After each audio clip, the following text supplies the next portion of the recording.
Hey everyone.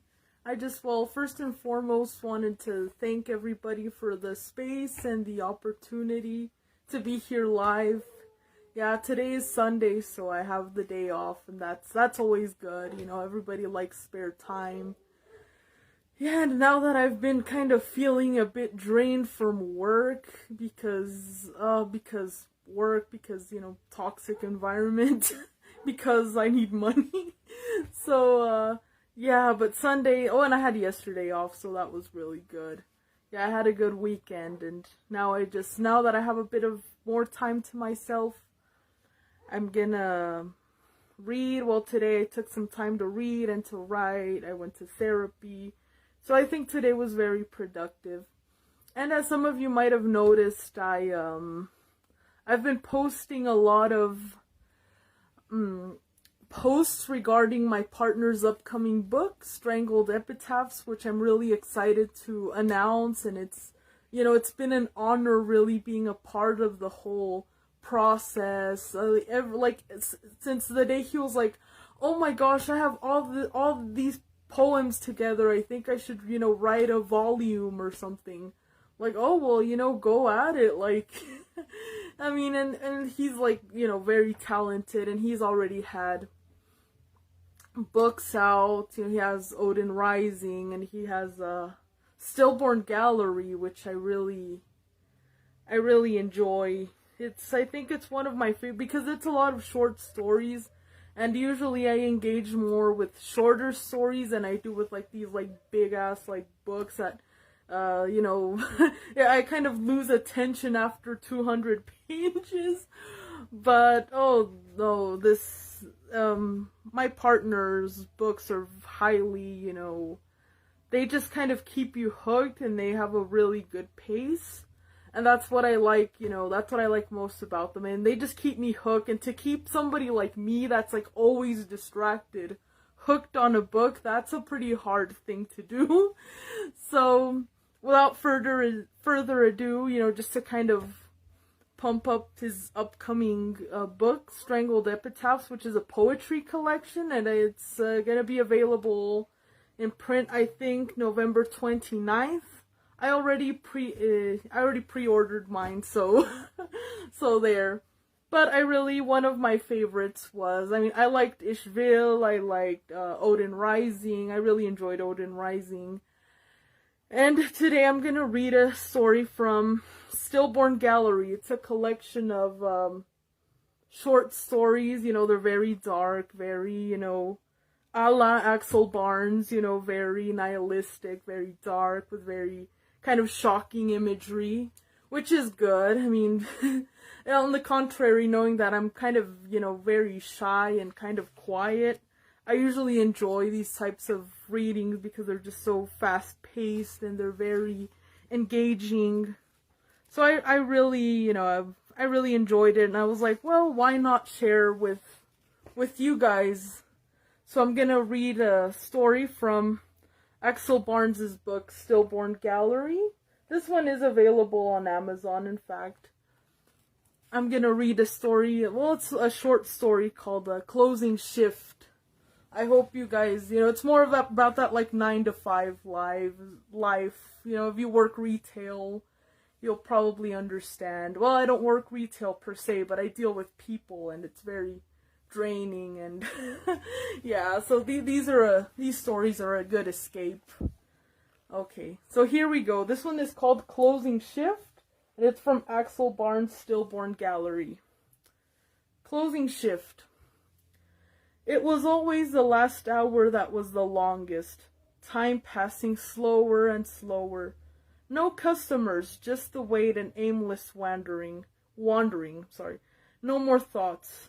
I was reduced to being there, a body, defending the merchandise, shoes, and menswear from an unlikely thief. I couldn't do much in the last hour except fight a losing battle against boredom. Mandeep, the woman in menswear, was folding until the last minute like a machine. As if in some sort of trance, pushing her clothes, folding a table like a walker.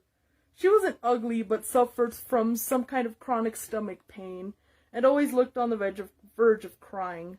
dark circles under her eyes. Once, Thomas, my schooled friend, explained to me Zenon's paradox. How could you get from point A to point B because you had to cross half the distance first, and then half the remaining distance, and then half of that, and so on, and all for fucking eternity? That's how time felt in that last hour, as if every passing moment increased the gaping void ahead.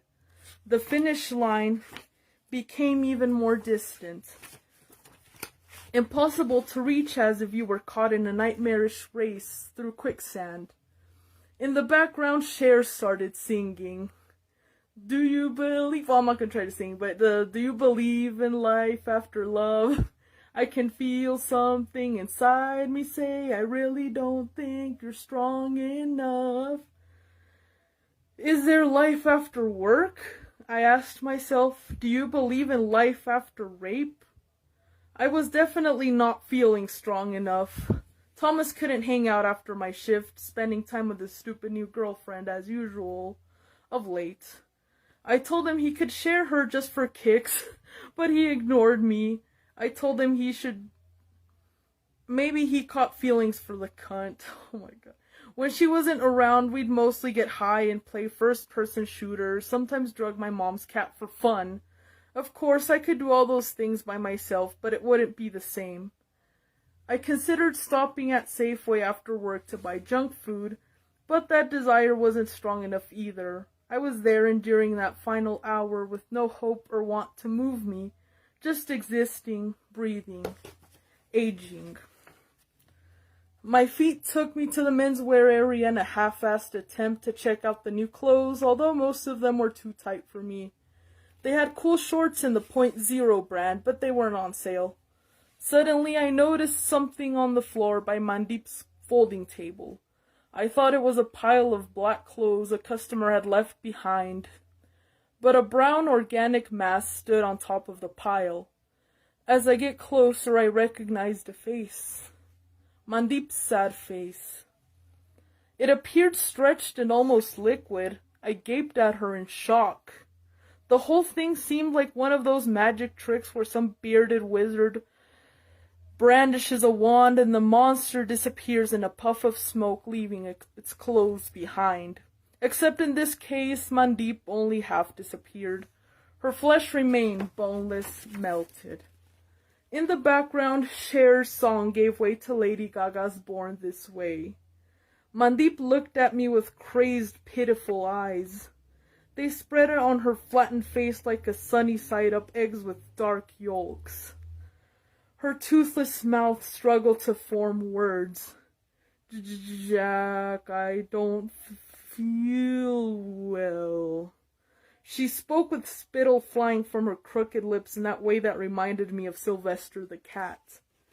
Tentatively, I took my cell phone out of my pocket and asked, "Should I call an ambulance?" "No," she spat. "I have to stay till up the end of my shift just a bit more." I stared in disbelief. "But you seem to be dying." "No, I'm okay. I'm sure I'll get better later. I'm just tired, you know. But I need to finish my shift for the money. I don't want my manager to be mad at me and cut my hours. Is she here?" Catherine, our manager, was also on the closing shift. She rarely ventured upstairs, though. I looked around. No sign of her, I reported. "Good," Mandeep mumbled and stayed there waiting, her black tearful eyes darting around to make sure nobody saw her. "Are you sure you're gonna be okay?"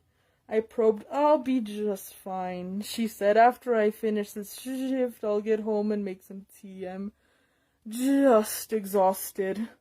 Worked 6 days in a row." I highly doubted some tea would fix Mandeep's problem. I glanced down at her with pity and disgust. I didn't give a shit about her. Not about anybody, maybe except Thomas. Sometimes I went through the motions to show I gave a fuck and was civil. But I wasn't. If all my coworkers died overnight, I wouldn't give a rat's ass. Suddenly, with a flabby, trembling hand, Mandeep lifted her ID card towards me. Will you help me swipe out, please, when time comes? Obviously, she wouldn't climb on top of the desk in her current state to swipe the card and punch in the required keys on the computer. Sure, I said, I'll see you at a closing time. I hurried back to my apartment. On the plus side, the small incident killed time. My cell phone showed we only had half an hour left. I did a final walk through footwear to ensure no shoes were on the floor and no boxes on the display shelves and tables. I did the final cleanup at a snail's pace. Soon, Catherine's voice came from the speakers. Good evening, customers. The store will be closing in 15 minutes. Take your final purchases to the nearest cash desk. The last doors open or on the main floor by the women's apparel department at the eastern exit. 15 more minutes. 3 times 5 minutes. 5 minutes sounded more manageable. I pulled out my cell phone and browsed through pictures and saw vids of fresh meat on toilet whores. Ashley Sartre was almost as depraved as Tasha's suicide. Soon the metallic sound of counting coins signaled the cashiers were closing the tills. I pocketed my phone and adjusted my boner. I went to the stockroom to grab my backpack with lunch leftovers, pop, and expired chocolate the store idiots wanted to throw away. At 5 to 9, I headed to the cash register area to swipe out. Mandeep was there, waiting patiently in between baskets full of clothes and other merchandise. Customers had returned throughout the day. She was grateful to see me. There were no more shoppers, and the cashiers focused on counting the money, paying us no mind. I swept Mandeep's ID card and pressed the required keys. Like a jack-in-the-box, she stretched her rubbery neck to check the screen. The desired message popped up. Well done, thank you, and have a good day. I returned her card and she placed it in her purse. Then she slithered towards the escalator like an octopus navigating to the bottom of the sea, leaving a slimy track of blood and feces in her wake. She used the escalator out of habit without thinking, and my gut told me to stay behind and avoid any responsibility. I swiped out and waited. Mandeep oozed down the metal steps. Sure enough, in a few seconds, screams pierced the quiet of the store. The cashiers and I ran to the top of the escalator. As I predicted, the comb's plate metal teeth at the bottom of the stairs had pierced Mandeep, shredding her clothes and amorphous flesh. The two cashiers stayed in disbelief, their brains struggling to make sense of the gruesome sight. I didn't want to press the emergency stop. Why ruin a perfect experience?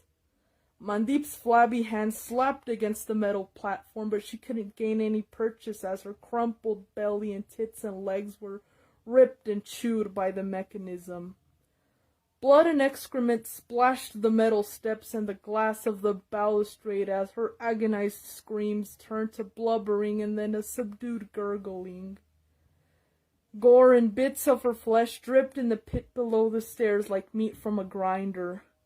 Code white! Code white! Catherine screamed over the pager. John, bring the first aid! John was a guy from loss prevention. I saw Catherine run and press the emergency stop at the bottom of the stairs. Too little, too late for poor Mandeep, who was a ripped, crumpled, stinking bag. I doubted a first aid kit would help. Maybe call the cleaning lady, I thought, with a mop and a bucket. With the spectacle over, I made my way to the elevator and descended to the basement floor. On my way, I saw John run with his first aid kit. I bit down a smile. Talk about being useless. Through the employee exit, I stepped outside. The long summer day turned gray. I grabbed my smokes from the backpack and lit one up. The nicotine struck my brain and I had an idea. but it was too late, and the regret turned my legs to rubber. I realized I played the whole thing wrong. I should have gagged Mandeep, stuffed her in my backpack, and brought her home to play with. Maybe show her to Thomas the day after and see what he thought, just for kicks. So this was Sunday Exit from Axel Barnes' Stillborn Gallery. I really enjoy the imagery, I enjoy the pace in his books. I'm just very excited for Strangled Epitaphs. And maybe I'll read a couple poems once I get my physical copy. So that's always good. But Stillborn Gallery and Odin Rising and Ishville are still available on Amazon. And, just please support him. He's very talented. And that would be it. I hope everybody enjoyed a bit of me reading there.